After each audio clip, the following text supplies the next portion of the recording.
morning mga mahal ko. Nakatulog ulit ako kaninang aga namin nagising. Ito, kukuhanin ko yung spring onion. May lulutuin akong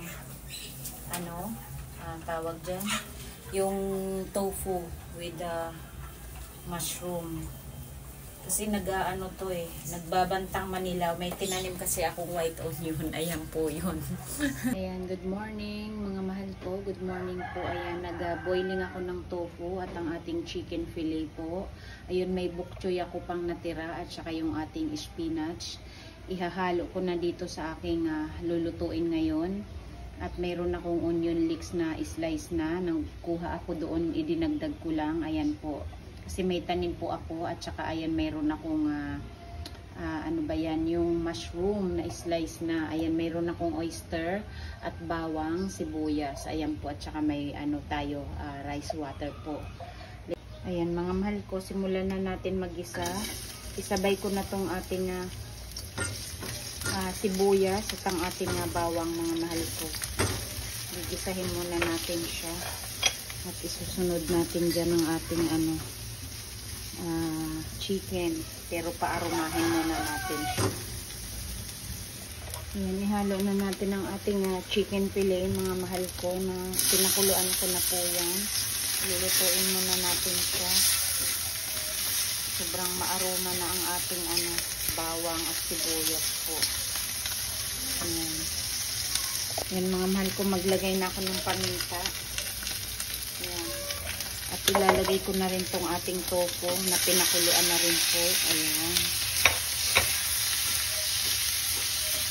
Low fire ko na at medyo susunog yung ating kawali po.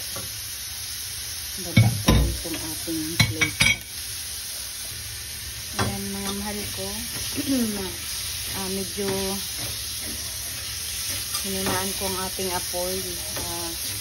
Actually, mga luto naman na yun dahil napakuluan ko na nga po. Ilagay ko na itong ating yung ating mushroom. Ayan. At flavor ko na itong ating oyster. Yung isa dito ay tira lang ho, nasa rep. Kaya nagdagdag ako ng isang sachet. Ayan. Sayang kasi baka luma. Sabagay kahapon lang yata yung ginamitan ko. Ayan. Haluin muna natin. At sasabawan ko ng kaunting rice water yan. At medyo lulutuin natin ng kulo bago ko ilagay itong ating mga gulay po. Lagyan na natin siya mga mahal ko. Ayan. Medyo pakuluin muna natin siya. Kunti pa. Ayan.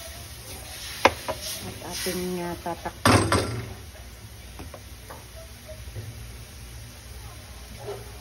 Takpan muna natin siya. Hayaan muna natin siya mag-simmer mga mahal ko.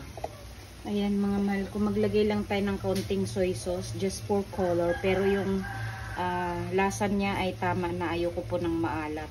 Ayan. Kunti lang diba po. Ilagay ko na rin tong ating gulay na bok choy at ang ating spinach.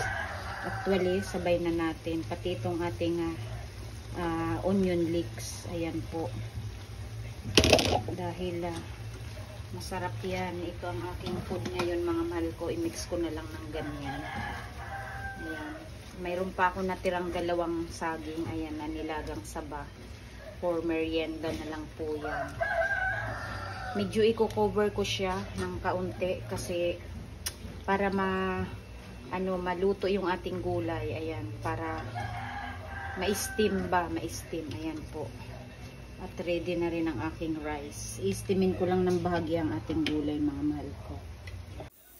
Ayan po mga mahal ko. I-mix na natin siya for last time. Ayan. At titikman ng lola nyo. Healthy na naman ang ating makakain ngayon.